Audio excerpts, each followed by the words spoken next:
careful with that, because the reality is that negativity sells. So you're not going to do a program or show someone who is jealous and then reacts by showering their partner with gifts or by trying to do something new. And some persons do react to being insecure and jealous by doing that, by changing the way they look, changing the stem of the relationship, or they start to feel insecure and they decide to, okay, go off on a trip to somewhere to rekindle. Right. And that's also very common. Yes. But what we focus on are the negativities, and there are negative ways in which you deal with these emotions. Because when you look at it, jealousy is almost akin to grief. It's the fear of loss. Right. With grief, you've already lost the person.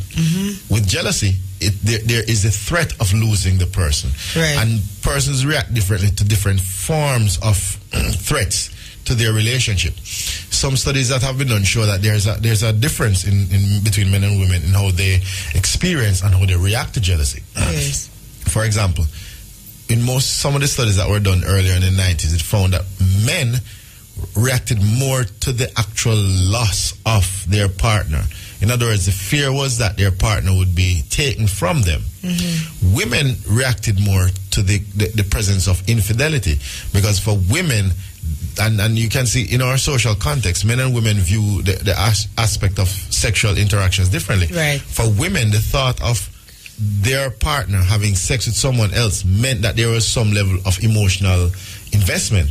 And so they were fearful of how that would impact their relationship on a longer scale. Right. And the reality is that most men, the issue of sex is not as emotionally weighted as for women.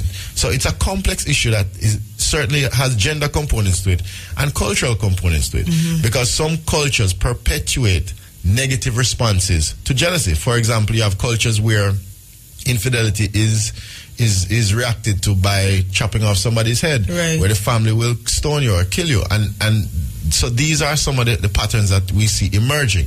But we have to bear in mind that the expression of the feeling of jealousy is what has to be focused on. And the expression varies from gender to gender, as well as from culture to culture. So you can be in a very supportive, positive culture that views jealousy and the feelings of loss in a very mature way. So you act accordingly. Or you can be in a culture that actually is very, very negative in their view of jealousy and very oppressive. And that's one of the things that we will look at in terms of the societal difference, because we keep thinking, as normal human beings do, that the culture we're in currently is the most appropriate culture for the time. And the truth and in fact is that our culture is really not as civilized as we would hope or we would think. That we are in fact quite barbaric in the way we interact with each other and with other cultures. Yes. All right. Okay, just to make a point or a few points, and to remind our listeners of our topic, if you just join in, getting over jealousy and insecurity in your relationship. Now, here are some of the things that may pop up when jealousy rears its ugly head. And of course, jealousy and insecurity, they go hand in hand. So, for example, now you'll have accusations of being unfaithful, though there's no evidence. So it's all in the person's head. That's one thing. Then, of course, there's the stalking or the following, because you might drive out, and you think your partner is in the house, and then 20 minutes later, they're right behind you. Or they might have a taxi man trail you or something like that. So that's quite... It's for real. I actually had an experience where I was saying that's quite vivid. Yes, I had an experience where I was dragged into a stalking once in Montego Bay. So we were out, right, partying, and a friend saw her apparent partner out with someone else. They were leaving. We actually ended up seeing them in the parking lot. So here I am sitting in the back of the car along with a few other friends. We just finished having a good time, and then this happened. We spotted the two persons going in the car. So my girlfriend, now, she went on a rant. She started driving behind him, and everywhere that he went, she would follow. And we ended up at his house, and you can imagine the rest. It was not a pretty sight. Oh, well. So this, I think, is something that is quite logical. It's happening. Of course, there's the checking up on the person by, maybe calling family members and friends or persons who, closely associated with them. These are all signs of jealousy and insecurity. There's the listening on the phone calls, the checking of the text, they checking the emails, like literally going on a mission to get the password. And then some people might be successful or have become successful. Some people even hack into the accounts. They get assistance. You become computer genius. So text messages, phone calls, and emails not safe where jealousy is concerned. Then, of course, there's the holding of a strong dislike or even hate for any of the person's past mates without even knowing the persons. Because, you know, your partner has a past. Everyone has a past. And the jealous person is just going to dislike everyone from the past. Of course, there's the getting angry if your partner looks at someone else in a manner that seems, it is not necessarily so, but it may seem inappropriate to you. Getting upset when your mate wants to spend time with their family or friends. Talking to your partner's family or friends behind their back to, you know, get information. And a general feeling of paranoia. These are some of the signs of jealousy and insecurity. Some of the pathological signs. Some of the pathological signs. Right, because you have to make that distinction. Right. If you keep doing these things or how many of these on the list would you say would mean that a person has a problem? I just outlined, let's see, 1, 2, 3, 4, 5, 6, 7, 8, 9, 10, about 12 points. One. Just one. You hear that, people? Just one is enough if it is something that is habitual to say you have a problem. And I'm glad you highlighted that, Doc. We're going to take a quick break. Stick around for more Sex Wise. All right, we're back with Sex Wise. If you're just joining the program, a very special welcome to you. And our topic tonight is getting over jealousy and insecurity in your relationship. Doc, I'm not paranoid. Of course not. I would never say you are. He says that if you find that you do one of the things that we mentioned earlier on, there are quite a few, but even one, if it's habitual, qualifies you to basically having a problem. Because if you look at any single entity, any single item on this list, they will cause disruption in the relationship, in the harmonious delivery of the relationship. Mm-hmm. I mean, any one of these entities will cause a problem. But we have to look at the context in which persons behave in such a manner. Right. There are several things.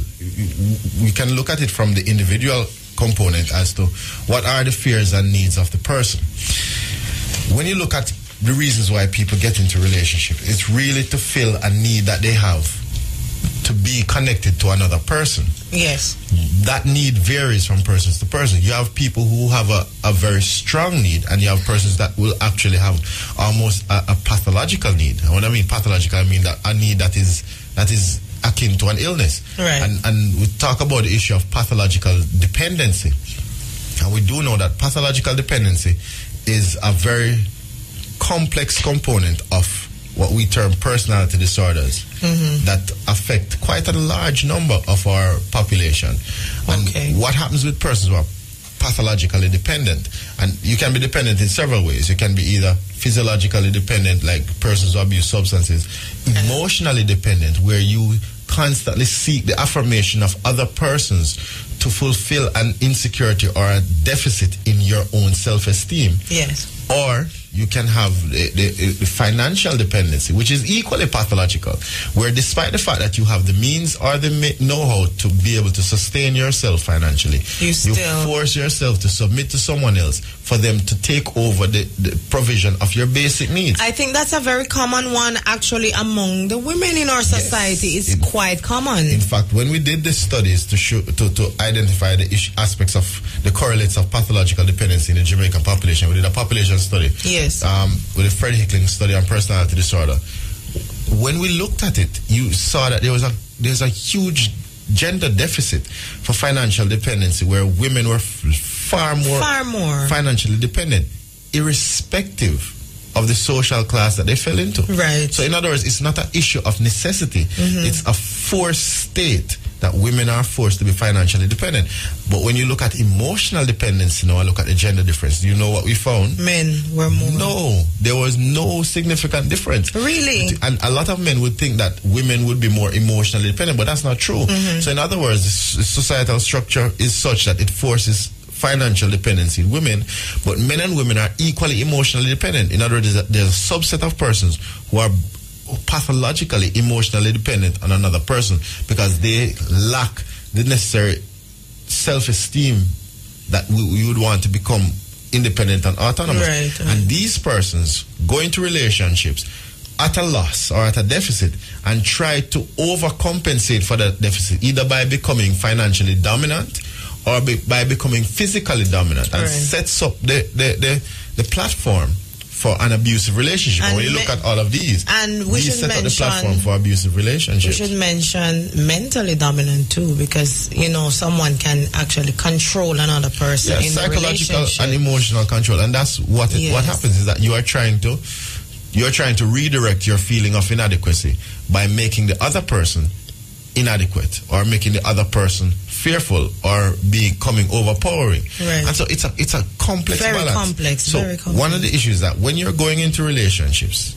yes, there's a concept of love, but you really need to negotiate the terms very carefully and very specifically.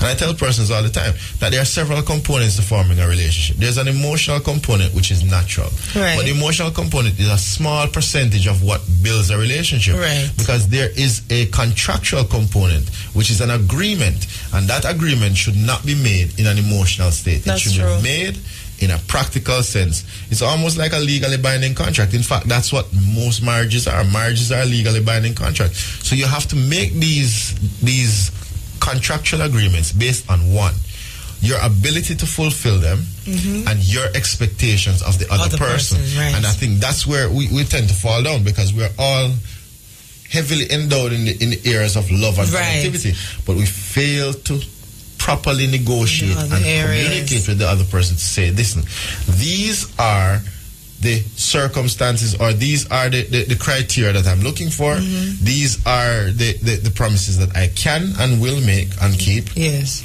And we can match and mingle to see whether or not they are applicable to the other person. Some of the best relationships are the ones that are never formed.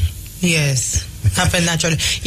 Actually, that never formed, where persons meet, have great love for each other, and go their separate ways. Because they cannot, I see what you mean. They cannot work. Come to a contractual agreement. But persons don't want that. They feel that love will conquer all. Love is an emotion. Love doesn't conquer anything. You know what, Doc? It's one of my things. It's one of my philosophies in life, actually, that love alone cannot make a relationship work. I've seen it happen so many times. People so in love with each other, and then nothing else is right between them.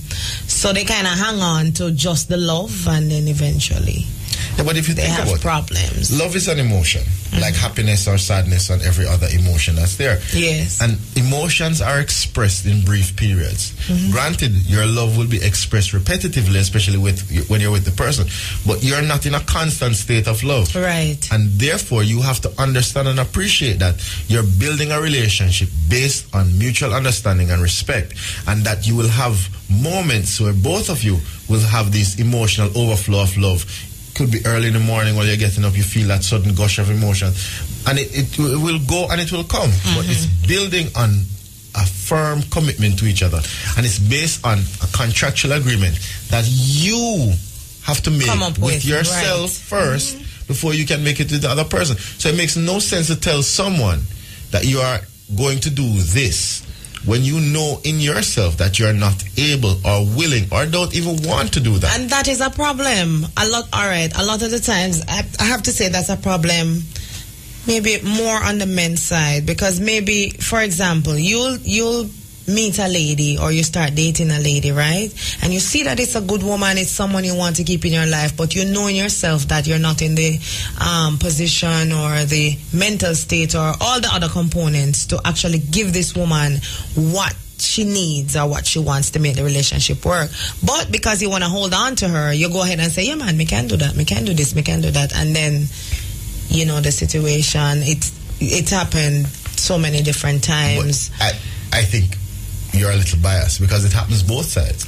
That's true. Because you do have relationships, and for men it might be emotional, but for women it might be a combination of several things. And one of the things that identified is the financial aspect, that you will in fact have a woman who knows that she's unable to give the man what it is that he's looking for, but because of either the financial security or even the emotional security, she gives the impression and so the issue is one of duplicity. And in reality, it is not even the fact that you're not able to provide what persons want, because there's a concept of negotiation and compromise. Yes, I may want this, but you have some other qualities that I find very endearing, and this might not be as important as you think. So if we were to have an open conversation and you say, well, I notice you put this on the list, but guess what? Yeah, that's not going to work for me. But Doc, typically people don't have the open conversations about these things. That's a big problem. Because then what you're saying is that most relationship then starts in deception. Of course. And that's why we end up with this.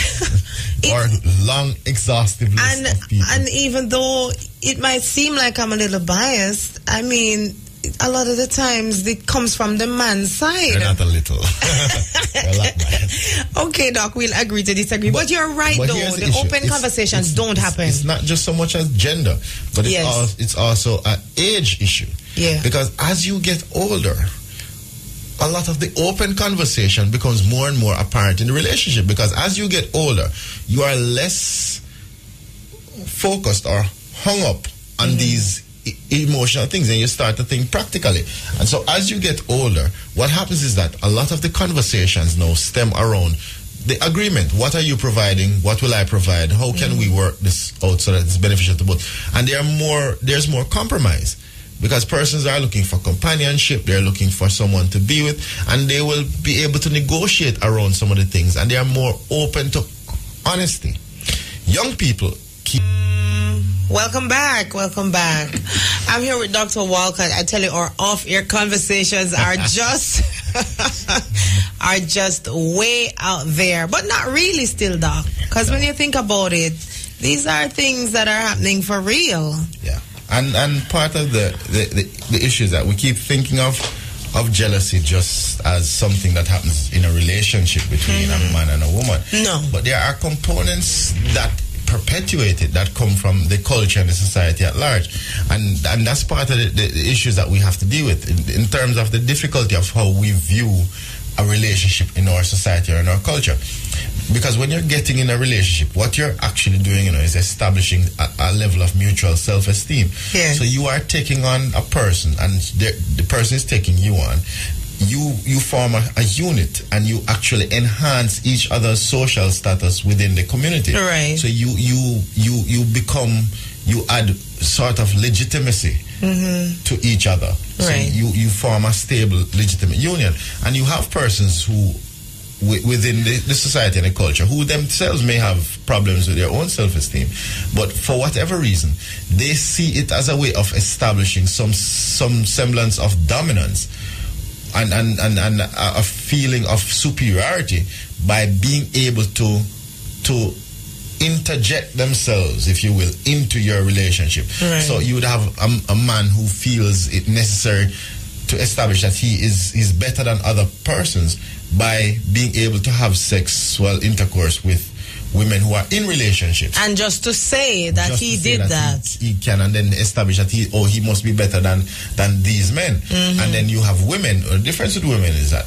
women now will not just go to that extent, but it has to be a state where they can destroy the relationship and take over, because that's a different thing. Because for a woman, the social status is not established just for engaging in sexual contact.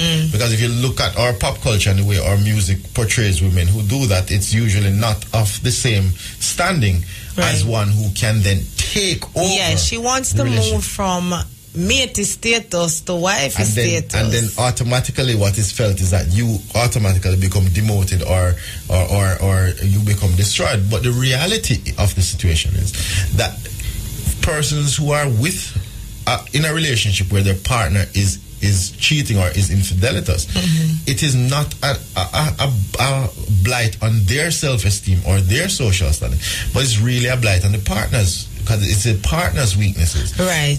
And so our culture twists and warps these concepts to suit the various agendas that exist. But the reality is, if you are in a relationship and you are determined that you are with somebody, then if that person is deceitful, if that person is infidelitous, then that's a character flaw of that person. Correct. And it has nothing to do with you. The only character flaw you may have would be in being a poor judge of character. Right. But the reality is that it is really in that person. But Doc, some of the times you may come off as being a poor judge of character, but that's because of the deception that you receive. And the reality is that none of us want to feel that we can be taken for a ride or we are gullible.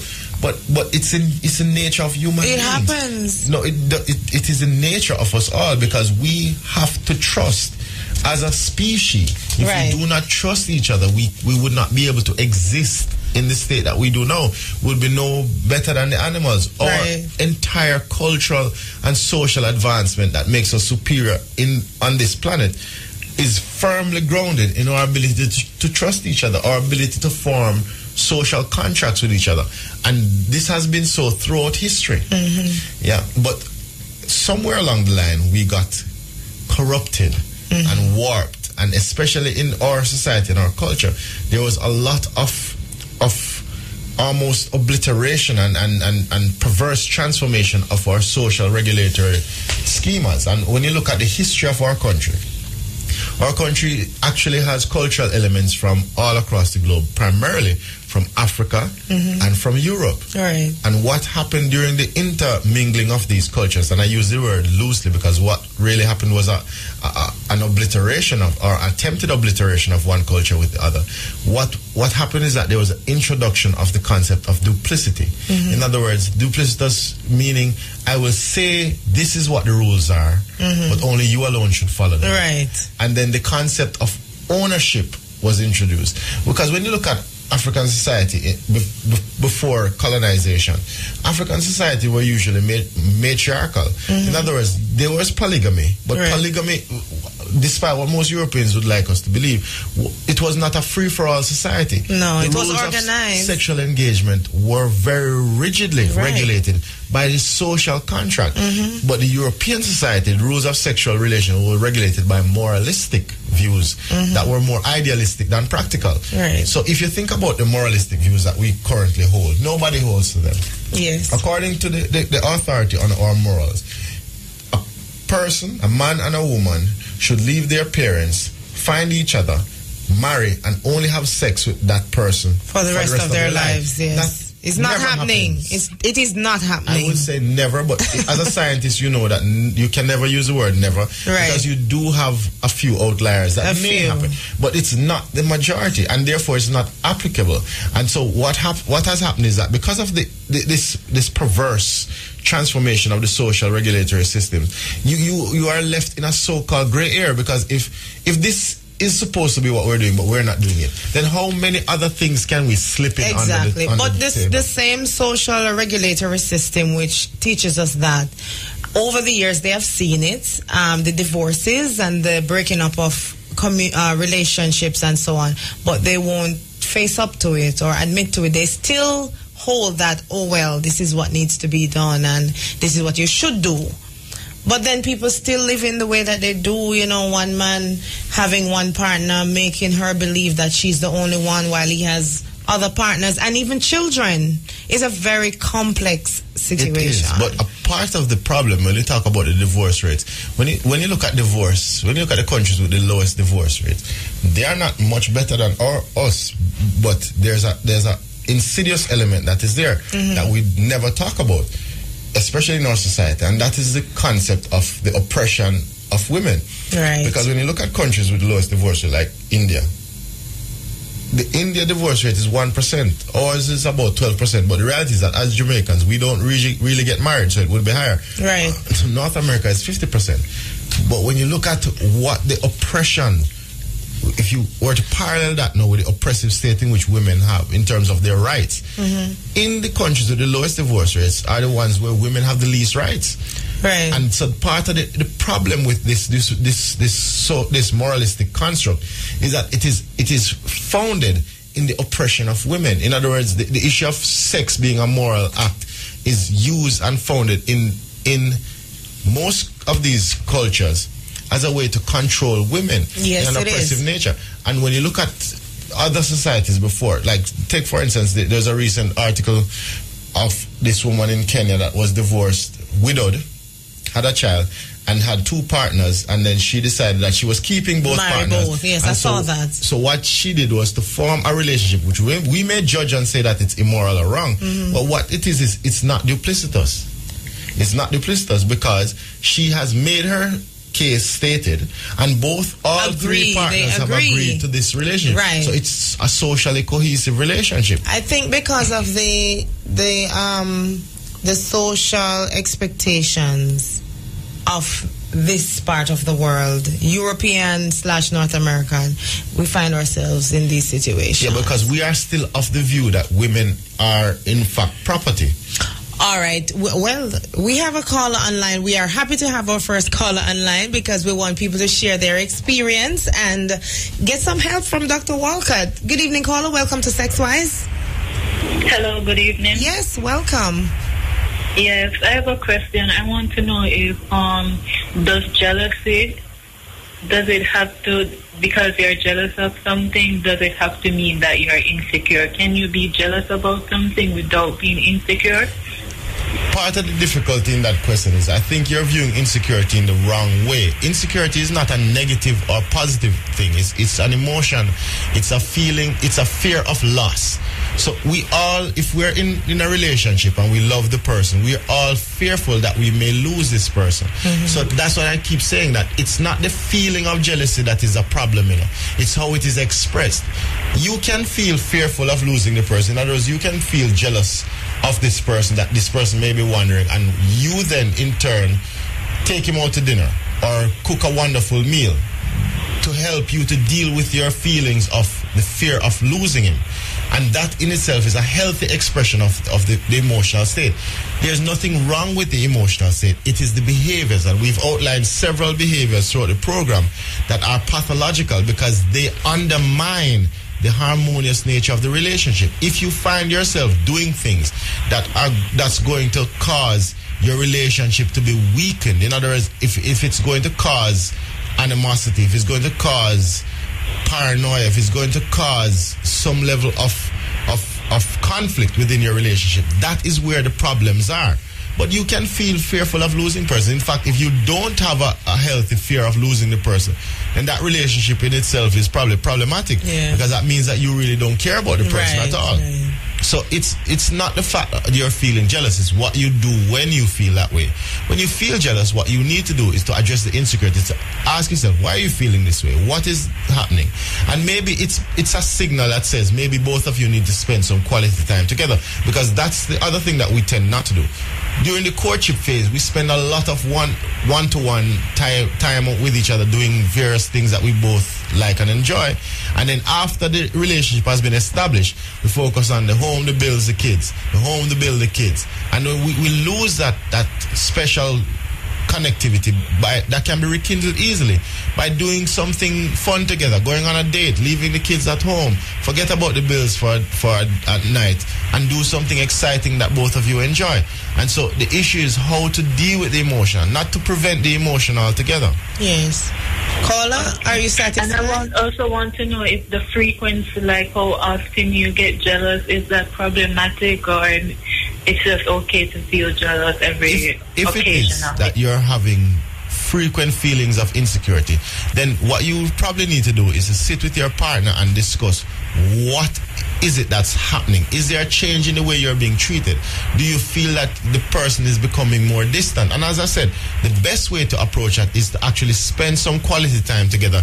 Go someplace, just the two of you, someplace, and talk. And it could be even to go to a park, spend the day at a park together, and just have a conversation about how you both see the relationship and see where it goes from there. It could be that you're feeling jealous because the partner is actually distracted, and it may not be distracted because of other persons, but it may be distracted because of additional stresses, because we know this is a stressful time, and men and women deal with stresses of life differently. Yes. Men tend to focus a lot on their ability to be breadwinners, their ability to be able to make ends meet. So when you're hit with a financial crunch, it affects the men far worse than it affects the women. Women tend to adjust and make do with what it is. But once your social and financial status declines, it impacts a man's self-esteem quite significantly. And women, you have to be mindful of this, that because of how our society is structured, where the man is expected to be the financial head of the family or the financial rock on which the family is built, that anything that undermines this causes him immense feelings of insecurity and immense feelings of anxiety and stress. And it might just be that he's going through a difficult period where he's becoming distracted and focusing on the bills. And you should find out, ask if there's everything is going okay. Spend some time to just relax with him. Okay, thank you. All right. You're welcome. Thanks for calling. All right. So it's really, really, really important to watch how you react to your feelings, because like Doctor was saying, it's normal to have these feelings if you have a fear of losing someone, but then it's how you react to it. All right, question, Doc.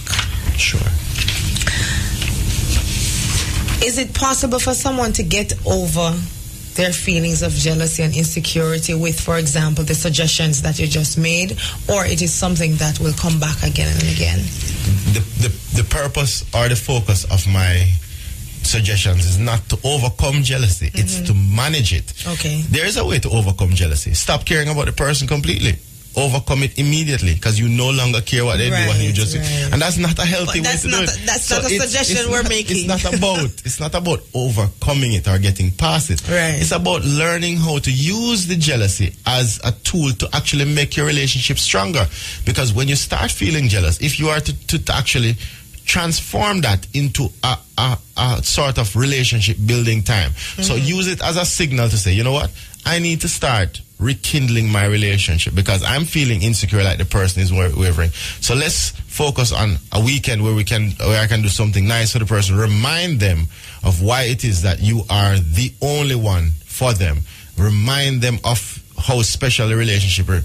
Remind them of what they would be missing. And that helps. But the problem is that when we're feeling insecure and jealous in some instances, we have this inkling in our minds that says that this person is hurting me, and therefore I have to then hurt them back before they hurt me or lash out. And some of these things then end up in a pathological cycle. All right. Okay, callers, just to remind you of the numbers, 974-5051, 974-5043, and the 974-5079. Call us up. Ask Doctor a question, give us your input. We know a lot of the times people, just a word of encouragement may help the situation. So please feel free to call us up. All right, so you say, Doc, that it's not actually getting over it, it's just managing it, because it may happen in one relationship, you might move on and it happen again. No, but it will continue happening all the time, because we are forming relationships with persons where we are trying to ensure that we are the best for them and they are the best for us. And we will always have a inkling of insecurity, because we will never be absolutely certain what that other person thinks of us, and we will never absolutely be certain of how valuable we are to that other person. But there are some things that we can do immediately that can help us to manage our feelings of insecurity and jealousy easily or better. One of the major things is to cut down on alcohol consumption, because here's the thing about alcohol. Alcohol is one of the few drugs that have been empirically, when I mean empirically, I mean evidence linked to a state called morbid jealousy. See, all the things that you've just spoken about, where the person has these feelings of insecurity with no reason, it is in fact pathological, to the point where it's almost psychotic, where you are absolutely sure that this person is cheating. But the evidence is the bottle that you've drank.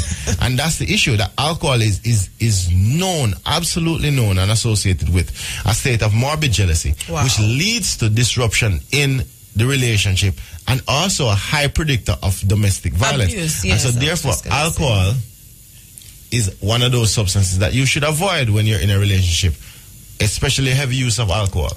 All right, we have another caller. Good night. Welcome to Sexwise. Good night, Doc. Yes, sir. Good night, Usama. Good night. Well, I don't have to say anything more, because the Doc well said it already. Okay, and you don't have a question? Well, no, because what the doctor explained a while ago is very, very, very important. Yes. And I enjoy it a whole lot. All right. Well, thank you for listening and for calling. Thank you for the good program you have. Okay, you're welcome. All right. Okay, we'll wait for another call. Remember, folks, we're waiting for your calls. 974-5051, 5043, and 5079. Those are the numbers to call. So communication is very important when it comes to feelings of jealousy and insecurity and getting over them. And the doctor has certainly suggested many different ways which you can positively deal with your feelings of jealousy. Now, Doc, what are some of the things that usually trigger jealousy and feelings of insecurity in people? I know, for example, your partner's past.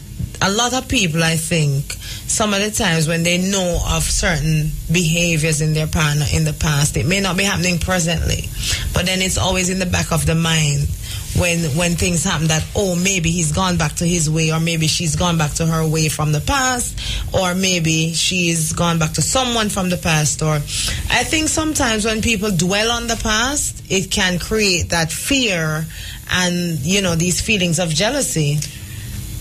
Well, this is where your bias would come in helpful now, because that's more for men. Okay. And the reason why it's more for men is because it's our society and our culture that ascribes moral value to a woman's sexual practice. Right. And to me, this is very ridiculous. Very ridiculous. Because the issue is that the sexual encounters that men and women have in no way determine what the true value of their emotional state would be. Yes. In other words, you tend to value a woman's morality or moral standing based on the number of partners she's had. But the reality is that what you should be basing it on is how that person, that woman, treats you and treats others. Right. And that's part of the complexity that we have to deal with our culture, because our culture has perverted this concept of sexuality to use it as a weapon to either demoralize, devalue, and to actually try to oppress and control women. You're right, because with the men, it's like they're applauded for being, they're applauded for being gallus around here, and then with the woman, and it's even like, that is also a negative issue, because if that is the moral value with which you ascribe to a man, then that means that if you're then monogamous, it means your moral standing is devalued in the culture and the society. Yes. All right, we have another caller. Caller, welcome to Sex Wise. Yeah, hello, good night. Good night. Yeah, I'm interested in what you're saying. This program is based on that a man or a woman is going through based on a relationship and feeling insecure. So I'm having an experience over the past couple months now, so I'd like to tell the doctor my problem. Sure, go yes, ahead. he's hearing you. Go ahead. Yeah. I've been talking to this lady from about 1997, but I know her from 93. And she have gotten pregnant from me about 4 times and have 5 children from me. Because one of the time she got pregnant is a twin she have. Right? So then I've been having our ups and downs throughout the years. We got 4 sons alive right now. The smallest one is 13 years old. He's graduating tomorrow. Yeah, he passes GSAT. But the thing is that now me and my baby mother have been going through hell for the past couple of years, I'm feeling very insecure. I don't know if it's my fault. I'm not blaming the fault totally on myself still, because I know that some of the problem is my fault, But she's been like going out. She baptized about a year or 2 years now, and since she baptized, it's like she get worse instead of better. She's been going to nightclub every Saturday night because she's a Seventh-day Adventist, and she go out with friends and go to go-go club. And I was in the town and she's living in the country still, It's like she's been having a relationship with different men. I would call that word promiscuous, and it's been hurting me a lot. Sometimes I feel like the things out of the way where I know say it would be regrettable, So I don't know. Still, I'm asking you still if you could tell me what to do to alleviate all these thoughts away from myself, because sometimes I feel like they're snapping on the things. I know that. Here's the first question you need to answer for yourself. And that's a question I think you have been avoiding, and I think it's one that you need to realistically answer. Yes, sir. The question is, do you want to continue a relationship with this lady? really and truly, you know, I'm going to answer you sincerely. I really love her, but based on the thing that Good. All right, stop right there. Stop right there. Stop right there. Once you have made that decision, that decision is made. Forget everything else. What you need to do now is remember all the things that you used to do in the beginning of the relationship that would make her happy. Yes, sir. I want you to plan out within a 3-month period. Yes, sir. Irrespective of what it is she's doing, I want you to focus on one thing and one thing only. I want you to focus on doing the things for 3 months that make her happy. Which means you're not going to criticize her about what she's doing. You're not going to talk about what she's doing. You're not even going to mention anything she's doing. Your focus is for 3 months to do all the things that make her happy. Now, at the end of 3 months, here's your evaluation cue. At the end of 3 months, if you have not seen a state where this has caused a change in her behavior or how she's interacting with you, then this question that you have just answered, you need to ask yourself again. Yes. Okay? But for the next 3 months, you are to channel all your feelings of insecurity and anger and jealousy into, every time you feel jealous, you do something that she likes. So whether it means getting her flowers, whether it means calling her and telling her that you love her, send her a text telling her how beautiful she looks, you are going to structure the next 3 months of your life to be able to make this lady in your life happy. If after that happiness you realize that it's not making a change in her behavior, or you have not been able to get the things that you think you should get out of the relationship, then reevaluate whether or not you want to continue with the relationship. But do not think that by acting in a negative way that you're going to then get the results that you want. All you're going to do is make the situation much worse. So act in a way that you think can win her back. And remember, this is not a sign of weakness, you know. Only immature people think that being kind to persons are a sign of weakness. It's a sign of strength. Forgiving. You are going to do this because you want to see whether or not your relationship is worth continuing. And if it's not, you also want to establish your value, that she understands what she's giving up. You should always do that to ensure that she the person you're with knows that when they lose you, they're losing something of value. So you're establishing your value. But when you've made that decision, then you need to stick to your decision and whatever may come.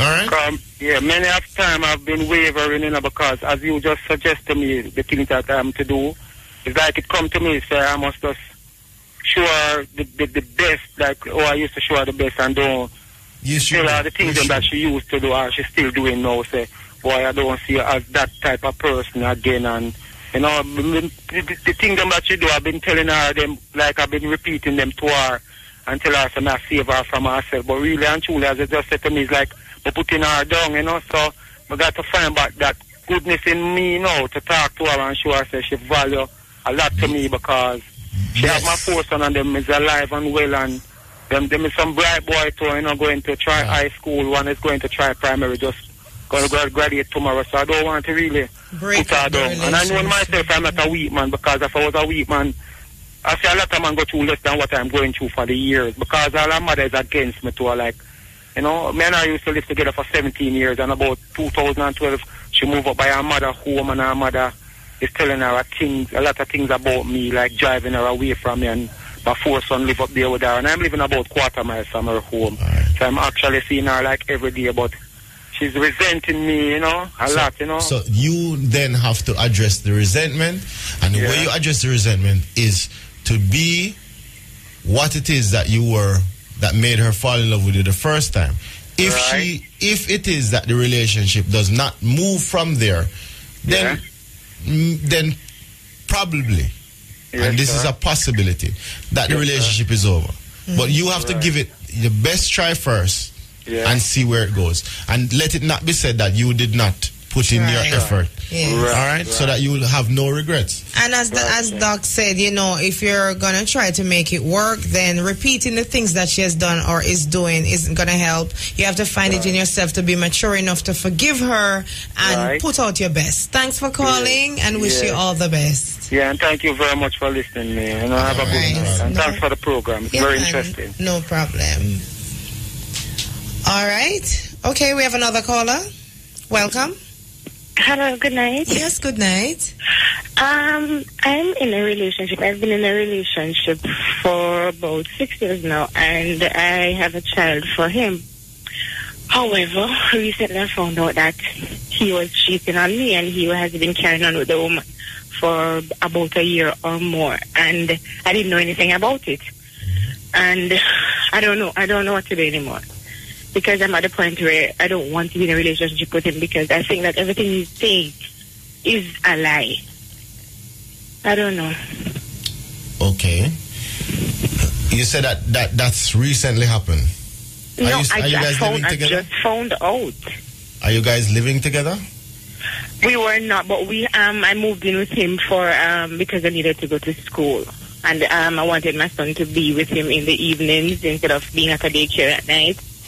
So I'm staying with him now, but that's when I actually found out how long that they've been together and that he's been carrying on and telling me lies about it. And even when I asked him about him sleeping with somebody else, he said no and he wouldn't do that, and he made all the promises and all of that. Okay. Because from the sound in your voice, it seems that the hurt and pain is very recent. Mm-hmm. And one of the issues with being traumatized is that it's very difficult for you to recover while you're in the situation where you're continuously being traumatized. So what I would suggest is that you take some time to reevaluate your life and yourself and to see what it is that you want, what are your goals. And that might mean that you need to spend some time apart. It might vary, the time might vary because it depends on you really. What it is you want out of the relationship, what it is that you're willing to get. And once you've got yourself grounded in terms of weighing the pros and cons of the relationship, then you need to sit down and have an open discussion about what it is that you're looking for and find out what he's looking for, and then work. If it is that you decide that you want to work through the relationship, then you need to make that effort. If not, then you need to go your separate ways. But you really, at this point in time, you're not going to be able to make a rational decision now because you're still very emotional. Yes. And your emotional state will not change if you are still in a situation where you are continuously in contact. It might take a week, it might take a weekend, it might take a month, it might take several years for you to recover from this pain. But you can recover. And then you can reevaluate to see whether or not you think the relationship is worth going forward. Okay? And this just highlights a very critical point that has been found in terms of the difference between men and women. Because, as evidenced by the caller, she's very, very concerned about the impact that the infidelity has had on her relationship, but not necessarily on the fact that whether or not the relationship will end. Mm-hmm. Because she's not fearful that the relationship will end. It's about what the impact of this act will have on them going forward. And the way to reevaluate that is really you have to weigh what it is that you truly want. Yes. For men, it's different. Men are fearful of the woman being taken from them or not being with them, because men don't view sex in the same way that taken from them or not being with them, because men don't view sex in the same way that women view sex. Women view sex as a way, as really an emotional connectivity to that other person, when in fact and in truth the man may not have any emotional connection to the person at all. And in her case especially, she said that he had been seeing the woman for over a year. Caller, you still there? Yes, I'm still here. And the problem is, how I came to find out was because she got pregnant. And I found out that she has been trying to convince him to leave me during that time. And it just never happened. And then I think she just said, okay, fine, this is the way to do it. And she just got pregnant. Because if you're with somebody for a year that you know, and she was in another relationship just the same. She was in a relationship when she was having a relationship with my son's father. Wow.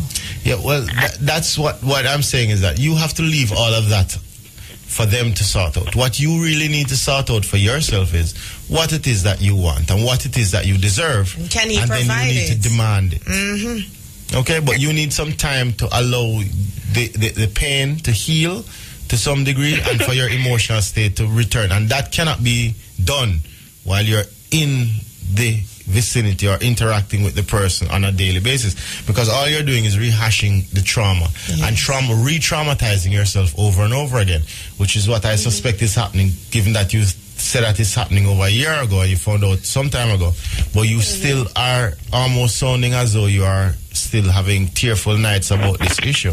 No, like I said, no.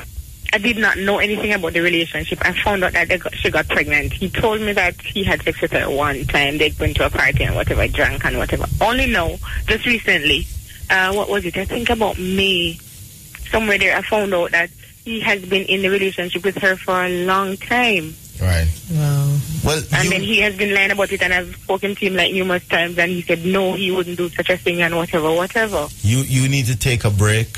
And you need to focus on yourself for a little while.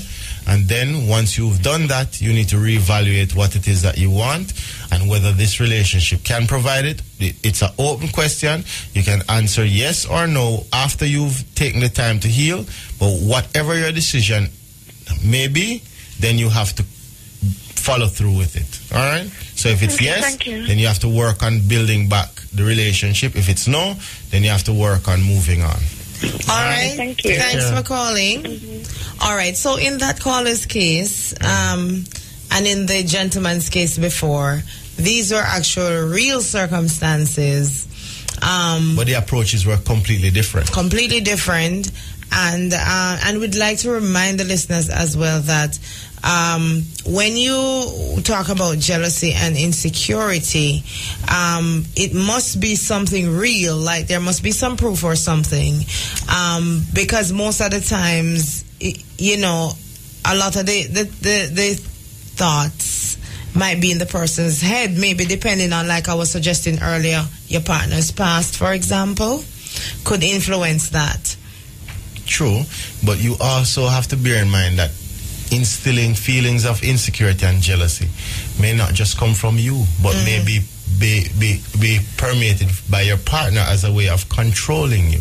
Because the issue of psychosexual interactions is very complex, you know. Right. Because there are several elements to it. There's the elements of dependency, whether it's emotional or otherwise. But there's also the element of power, of how to deal with healthy power relationships. And we know for a fact that we have a significant number of our population that have great difficulty in dealing with power and who manifest power in very pathological ways. So you can actually may not be giving any proof because you don't want to be involved in an infidelitous relationship, but you will continuously make your partner feel that like that's possible or think that that's happening, because it's a way of controlling them emotionally and controlling them psychologically. So in that case, it's how to react. And again, jealousy is also a sign that there might be something that needs addressing. Right. It could be that both of you have been not spending a lot of time together or focused on work, and then for some strange reason you start to drift, and then the feelings of insecurity come in. In other words, there's a reason. It's just not a reason where there's a fault. Yes. All right. I think we have another caller online. Welcome to Sexwise. Hello. Yes. Good night. Good night. I would just like to ask a question. If you're married, right, and your husband has an outside child, do you think you have any time to get over that? Well, it depends on the individual. Again, you see, these questions are tend to be generalized, but relationships are not general. A relationship is a commitment that you are entering into. It's an agreement. It's a legal agreement, not an emotional agreement. And you have to separate both entities. In other words, you can have an emotional reaction to issues that exist. But the reality is that what you need to do is to sit down and identify for yourself first what it is that you want, what it is that you're trying to establish from this relationship, and then discuss it openly with your partner to see whether or not this is something that is a deal breaker, or whether or not it's something that you can work through. But you have to make a decision. In other words, every individual has to make that decision. It makes no sense for you to linger along, especially in a situation like that, because the circumstances are not going to change. He's not going to suddenly not have an outside child. Right. That child is continuously going to be there. So you have to make the decision for yourself. What is the value of your relationship? Is it worth continuing? Is it not worth continuing? And once you've made that decision for yourself, then you have to work at enforcing that decision by either addressing what the problems are in the relationship, working with the partner to come to an understanding or a commitment that both of you can in fact agree. Because part of the issue is that you may both have agreed to commitments that neither of you find practical or realistic, because you just negotiate on an emotional state. But you need to sit back and then practically identify between your needs and the partner's needs, what is it that you really want from this relationship? And can it work? And can it work? But it's a decision that only you can make. No one can make the decision for you. Okay. Thank you. All right. Thanks for calling too. All right, here we go. We have another caller. Welcome to Sexwise. Hello. Yes, good night. Good night. All right. You Turn can... off my radio. Okay, good job. Okay. Yes. Normally we have to ask people to do that. She volunteers. No, you don't have to. I was listening, and so I'm well aware that I should turn it off as soon as I'm on here. Very nice. All right, go ahead with your question or comment. Okay, well, it's a statement rather, because my boyfriend thinks I'm jealous because I do the searching of the phone thing. What do you do? I search his messages. Okay.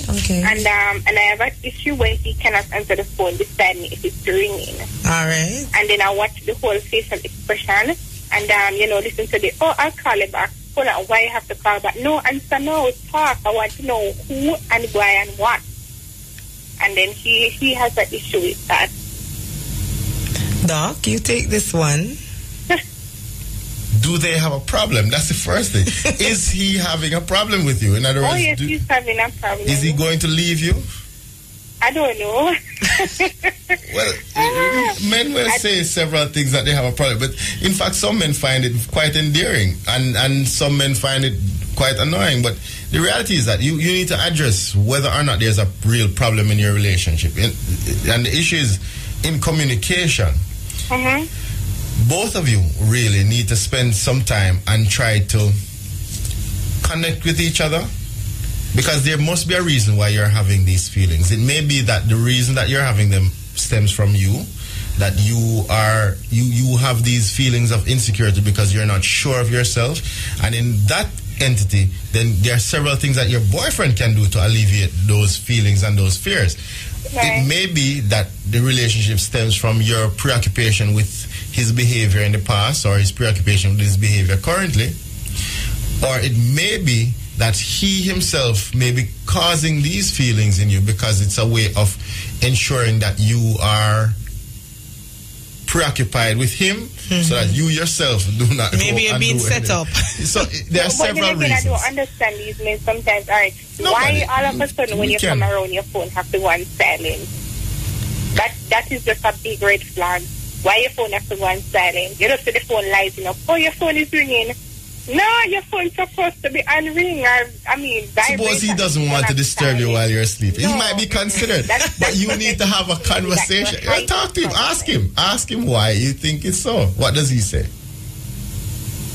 Well, no, I just say, it's kind of my time and whatever, but exactly. So you should take it at face value and stop trying to fight. Yeah, unless you really have a problem. Right, unless you really have the proof. Personally, I don't see evidence. Your behavior as something that he is not going to be able to tolerate. But I think really what needs to happen, if it's going to be a difficulty for both of you, you need to identify where the feeling is coming from. If you do think that he's being unfaithful, then is it worth ending the relationship? Is it worth continuing the relationship? Are you fearful of being hurt? Because let me give you, you sound like you're in your early 20s.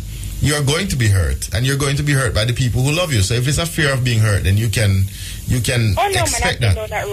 So you can expect that, and you can expect that quite a lot actually. But the issue is, and there's a lovely post that I saw once. They asked an elderly couple, how is it that they survived and stayed married for so long? And their response was, well, we are from the time when something is broken, you don't throw it away, you fix it. So the issue is that if something is broken, you don't throw it away, you fix it. But you have to really, again, self-evaluate to see, is this relationship in its entirety something that's valuable to you, beneficial to you, something that is desirable? Are you seeing it going places? Are you seeing it developing into something worthwhile? And once you can answer that question, then you can do things to address the issue. So, for instance, you can, if it is that he's saying, okay, he's turning the phone off on silent because he's spending time with you, turn off his phone completely. Or because it's distracting you. So turn off the phone or tell him to leave the phone in the living room or somewhere else so that it doesn't distract you, so that you know it's your time and you spend time together. And I think you're because she sounds like she's in the butterfly young love stage. No, you guys should I'm go not out and do actually. something fun. You guys should get back to the butterfly young love stage and do something exciting. And try not to let it bother you too much, caller, if it is that you don't have any evidence of infidelity or anything really concrete. Right. You know? Okay, I'll try that. Yes. And try to be. In other words, you need to remind him of why it is he's with you. In other words, you need to be able to show him the best side of the relationship so he will continuously be fearful of losing it. In other words, you have to flip the script a little. Yeah. And do the things for him that makes him realize how valuable you are. Sometimes it's just a need for attention, you know. Sometimes it's just a need for the other person to take note of you. Because he might be asking his friend at the bar, his friend at work, listen, call me when she's around so she'll get jealous of her. Because he knows that after the argument, there's usually a lot of excitement. So it might be just that. But again, you need to do what you want, what you should do to ensure that you are making that relationship the best relationship that there is. Right. If it is that he cannot value that or he doesn't see the value in that, then the problem is not with you, it's with him. You understand? Alrighty. All right. Thanks for Thanks calling. very much. No problem. Okay. All You right. sound butterfly bubbly.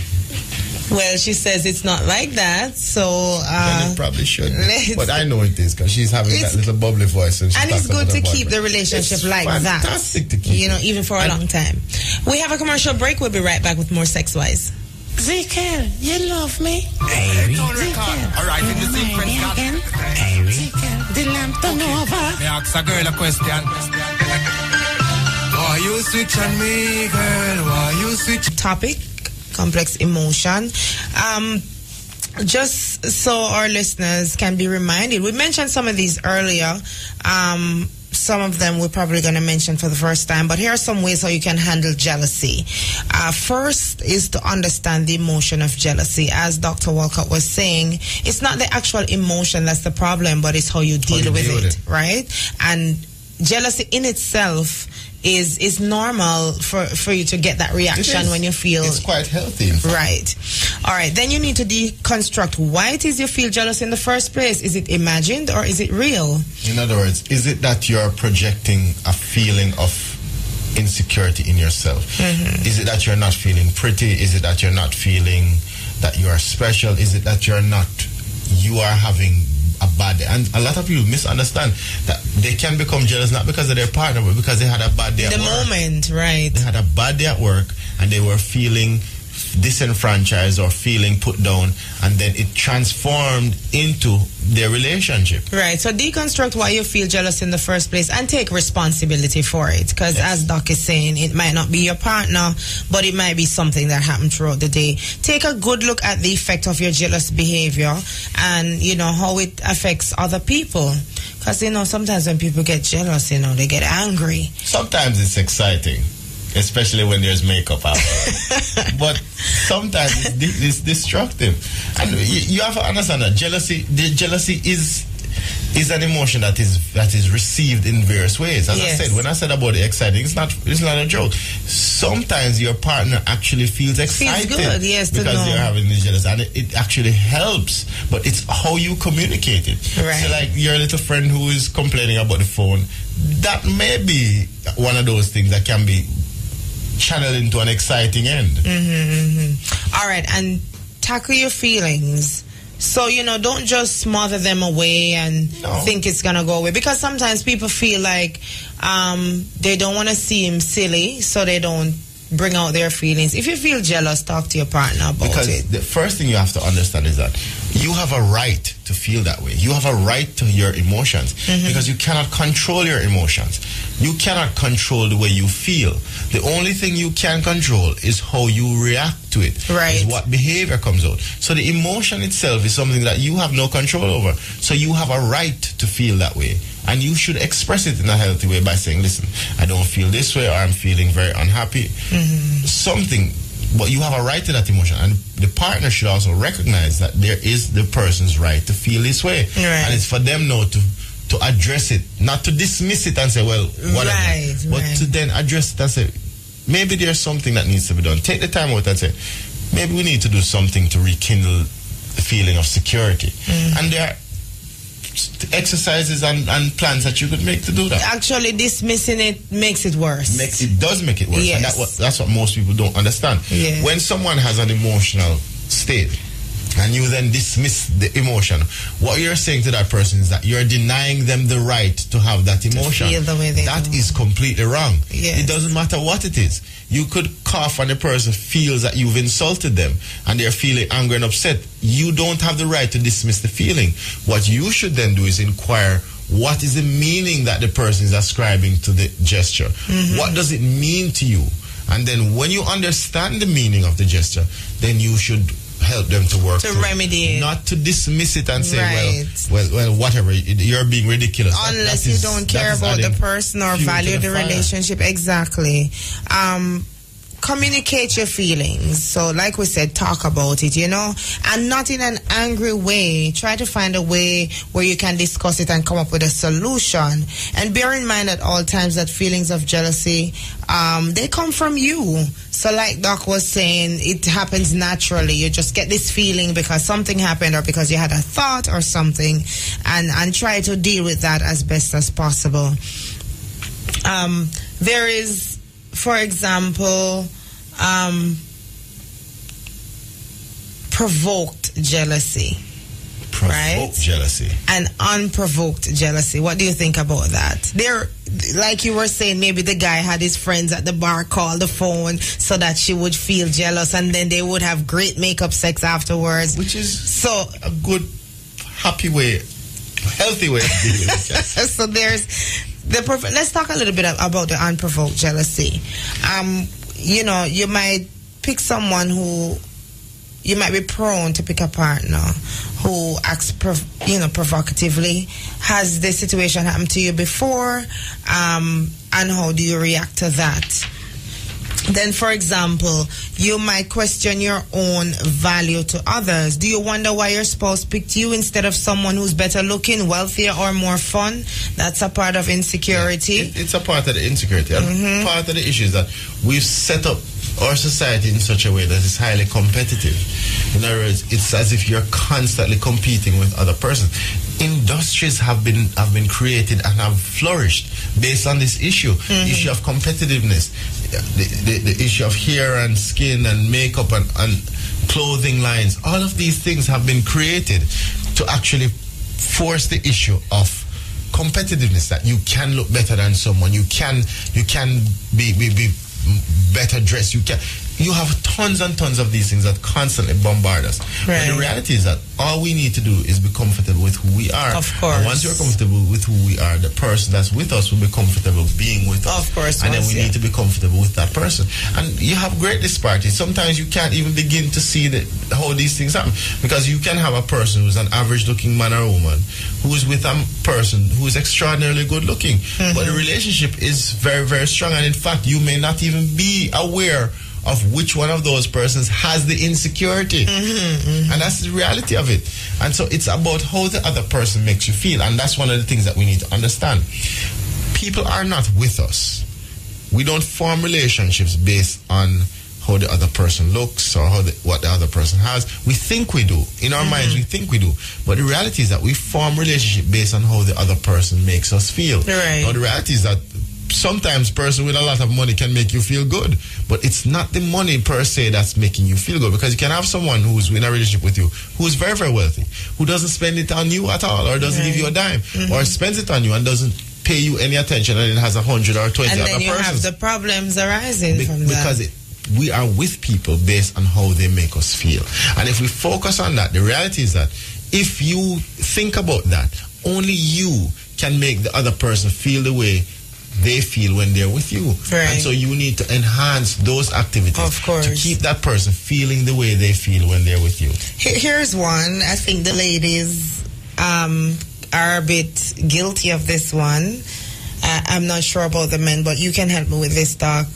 Maybe you like drama in your life. You need excitement to make your life or yourself feel valuable or worthwhile. And you just create a situation. That's one of the ways that people experience unprovoked jealousy. I think this one is real. Some people like to create drama and create situations to kind of keep the fire burning or test the waters then. That's true. And a lot of persons strive on conflict. And we strive on conflict because it's a way of establishing control. So we'd like to continuously have negative emotion because you have persons who actually have this great need for emotion, and the positive emotions alone just don't do it. So they will constantly seek out any form of emotional stimulation, and it's the easiest thing to precipitate anger. It's difficult to get someone to feel loving towards you, because you really don't know what to do, how to say, but you know to make them angry. So you tend to go for the emotion that you're most comfortable with, that you most understand, and then you would go to that. But that's a pathology in that person, and that has to be addressed. And again, it has to be done with professional help. So, but if your partner has some of these problems, you may actually want to suggest seeking some professional help. Yes, I think that's right. You know, when you have insecurity and jealousy, and if you want to keep your relationship, then sometimes a professional can assist with that. Some counseling. I don't know why people are afraid of counseling. Deathly afraid. Why? Deathly afraid. And I think part of the problem is that we think that there are some things inside of us that we are either ashamed of or afraid of, that we are going to be forced to talk about. And the reality is that counseling is really not that way. When you're engaged in a therapeutic relationship, it takes a long time, sometimes months, sometimes years. And the reason why it takes that long is because as a therapist, you know that you can never go faster than the pace at which the person is willing to move. Right. And so you have to be ready and willing to be able to engage in the conversation. All right, we have 19 minutes left in the program. If you want to call us up, the numbers are 974-5051, 974-5043, and 974-5079. Give us a call. It's the final few minutes of the program. And, of course, Dr. Walcott is here to assist. There are some ways you can overcome your insecurity in relationships as well. Like, for example, you can stop confusing imagination with reality. That's a good place to start. Yeah, well, that's difficult. We all confuse imagination with reality. We all have these make-believe stories in our heads. And some of it is healthy, some of it is not. So I would say that's not a winner. It's difficult, okay. So that's not so. And then some of the stuff that is in your head, sometimes it's not really that you make it up. Maybe your instinct, like I told you earlier, my gut feeling. I know you don't believe in my gut feeling, but I believe in my gut feeling. So your intuition is very important as well. You know, give your relationship room to breathe. Don't be suppressing to the other person. Don't be too controlling, or, you know, don't start up a power struggle.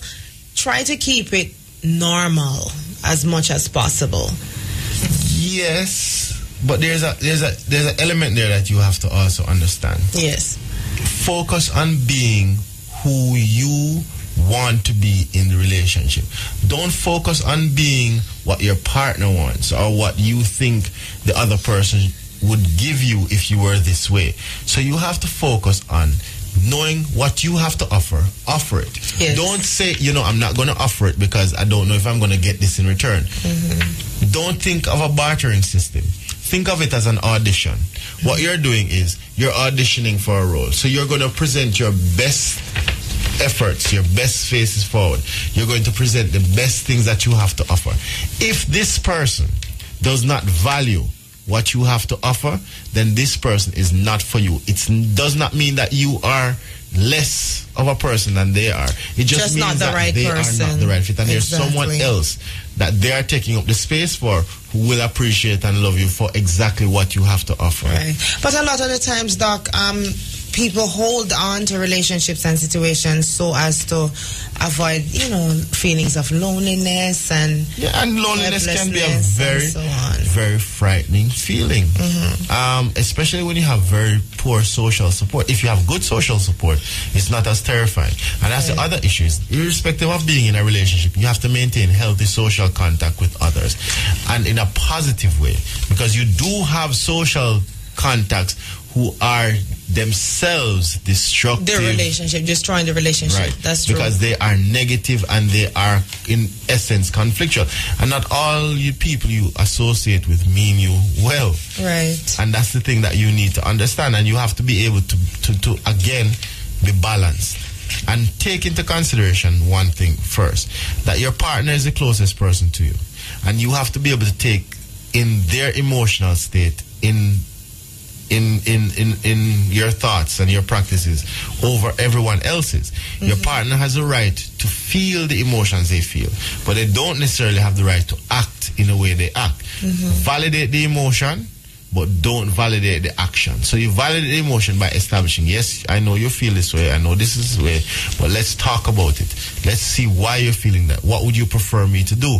Negotiate the terms of the relationship. And if you truly cannot abide by the terms and conditions of the relationship, because the terms and condition issue, you're setting out rules that they follow, they're setting out rules that you follow. Don't say, because you love me you should do this. No, because I love you, I do whatever I want. But that's what people do, really. Yeah, but that's ridiculous. They don't. How can you tell me, if I think that a person who loves me should in fact change the temperature of the bath when I'm going to bathe so that it's warm, so I don't get burnt or don't get cold water? Nobody else has that thought in their head. So it's not a universal thing. Right. The things you want to be done are not universally accepted as the signs of love. For each relationship. Each person has an individual thought that they use to measure love based on their experience and their life. But typically, we never have the same experience. There's no typical issue. Name me one typical thing that people have in common that's an expression of love. Hugging is not an expression there is of none. love. Because you have persons who are completely against affection, taking care of you, providing for you. May not be, because you have persons who show their love affectionately but not in a material way. So everyone is different, and everyone has different views of how they feel they should be loved. So you must open your mouth and stop thinking that people can read your mind. That's true. And that's for the ladies. And for the men. And for the men.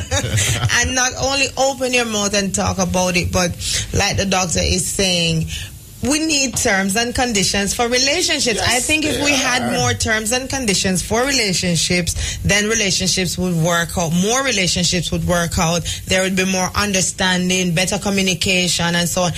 A lot of people stumble into relationships, Doc. We know this. True. They might end up having, maybe they dated for a little while, or maybe they had a night of pleasure, and then they had a few more nights, and then it turned out into, this is my boyfriend or this is my girlfriend. Yes, then at that time, it comes a time when you can negotiate. It's called where is this relationship going? But how many people stop at that point to actually work? The ones who work? You mean the relationships that work? Right, I understand. Stop at that point. So, yes, not everyone does that. But the ones who work, usually have a period where they go through the negotiation process to identify what it is that both of them. Remember, this is a very good suggestion, I must say, Doc, because I think it's a small percentage of people that actually do this. Oh, because a lot of us are, in fact, have the misperception that I have outlined that if this person loves me, they'll know what to do. Right? Nobody no, knows it what doesn't to do, work because like that. the things I view as an expression of love are not the same things you view. And so we have to be able to negotiate our worldview and see things from each other's perspective. But I cannot see things from your perspective if you don't tell me what your exactly, perspectives are. What does it mean to love you? And I think that if this approach is taken, a lot of the jealousy and insecurity would be eliminated to some point. I'm sure there'd still be some, as you say, it comes and goes, right? And in fact, it might not be. In fact, you might have high levels of jealousy and insecurity, but the way you bring it forward may actually be making you have a very strong relationship. It's about how you translate that emotional state. It's how you manage it, how you deal with it. So it's not about the not having the experience. I tell people this all the while. When you're looking at regulating things like depression or sadness, I'm not going to stop you from being sad. You will always be sad. Sadness is a part of life. What I'm teaching you is how to deal with it, how to manage it, how to be productive through it. And that is the reality. And most people misunderstand that concept. Like, you're going into treatment because you want to get rid of this. This is an emotional state. The problem is not the state, it's how you have been handling it. We're teaching you how to handle it better. And even if you've been in a relationship for some time now, and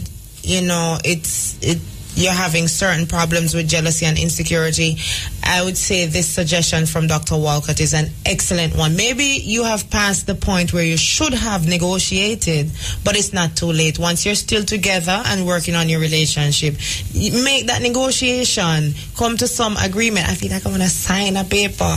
Terms and conditions. Read the fine print. It's called a marriage certificate. But not everyone is married that's in a long-term relationship. We heard our caller, Doc. Because we don't do this. Doc, we heard our caller say he was with the woman he knew her from what, 95? They got into a relationship in 97. They have 4 children together. That means they've been together over 20 years. Never had this discussion. Never had this discussion. So that's the issue. They need to have this discussion. And what this discussion really is a discussion in the terms and conditions of the marriage. The vows that you keep thinking that we come up with these vows that are pre-existing and pre-adorned. It shouldn't be. No. The vows should be what you should construct to say, listen, I value you in this way. I recognize the importance of our union. These are the things I commit to you because I value what we're having. And these are the things I expect. And therefore, having met all of these criteria, I see that this is a worthwhile venture where we can have a long, fruitful life together and make each other very happy. I kind of highlighted that point of people being together for as long as, for example, the caller mentioned, because I don't want to discredit persons who have common law relationships as opposed to those who have marriages, because a lot of people in common law relationships have been together and have had it work for many years, many years. The issue with marriage, is a different, a complex thing. What we're talking about in terms of a marriage is a committed agreement that you can have. And you can have it in a common law relationship. You can have it. The only difference is the wedding, and weddings are expensive, and we know the financial state at this time. But and by law, if you're in a common law relationship for a you're period practically of time, married. You're legally married. Yes. And you have all the rights to property, etc. So the issue is making that conscious commitment to each other, a negotiation about what it is that you're willing to commit to each other. And that is a critical issue.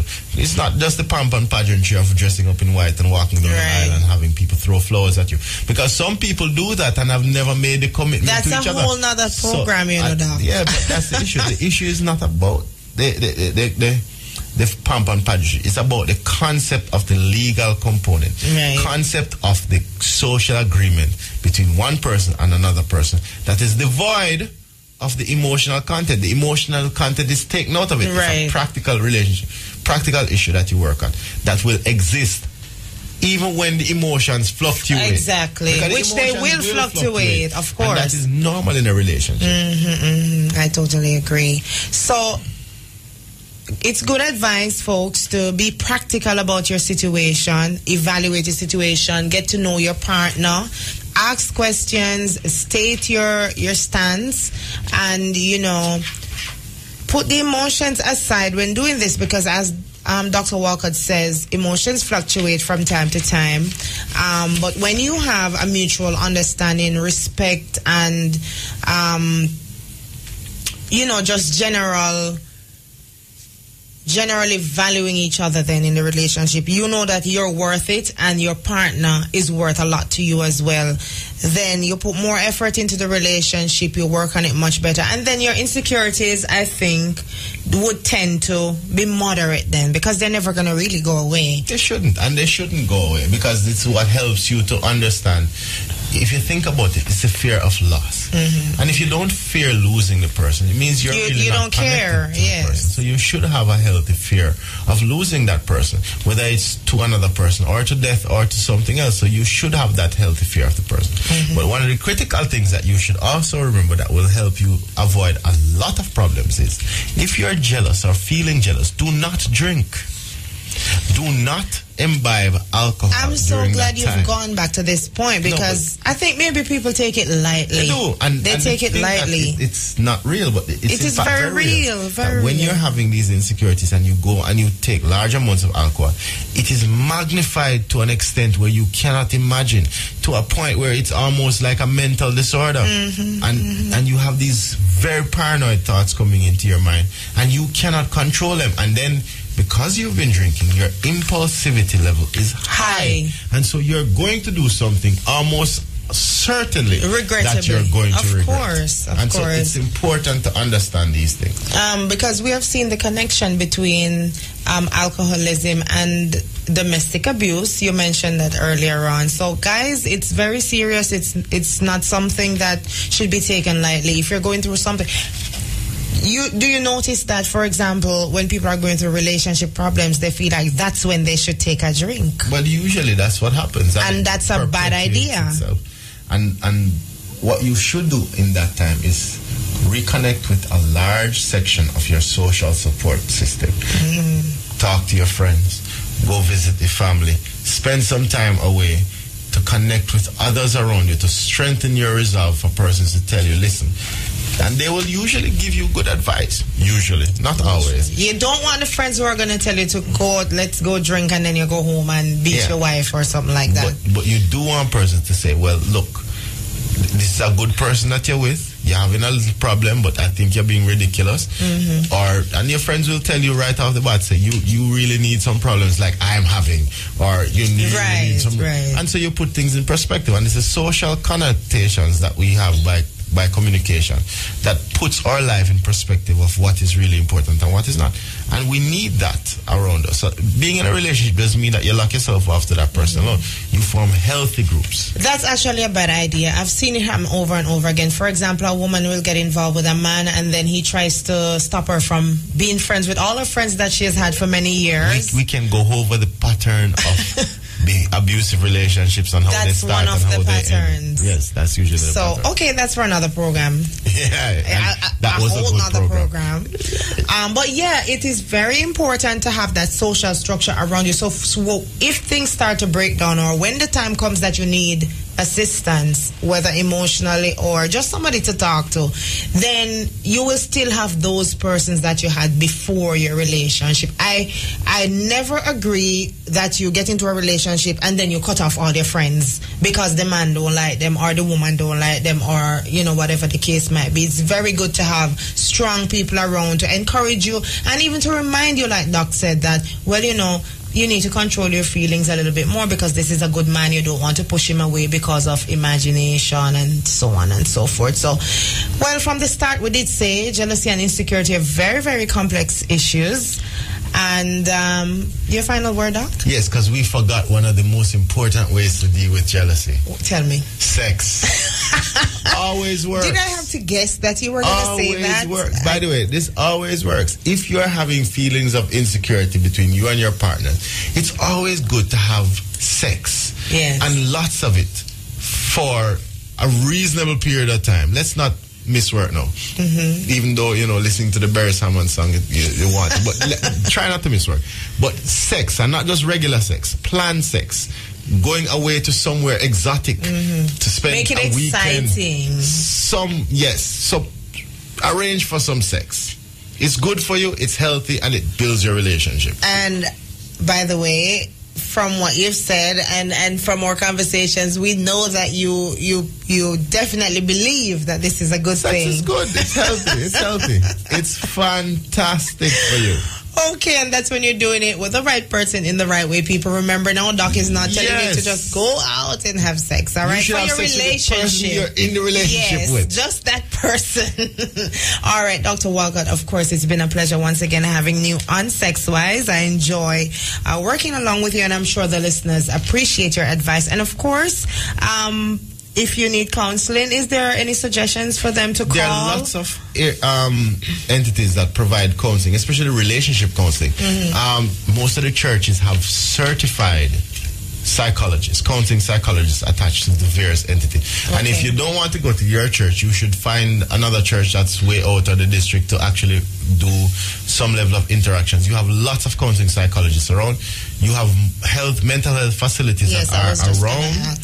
And usually those facilities, I would suggest that you go to, they can help you to direct you or redirect you to wherever is necessary. There are some persons who will need psychiatric help.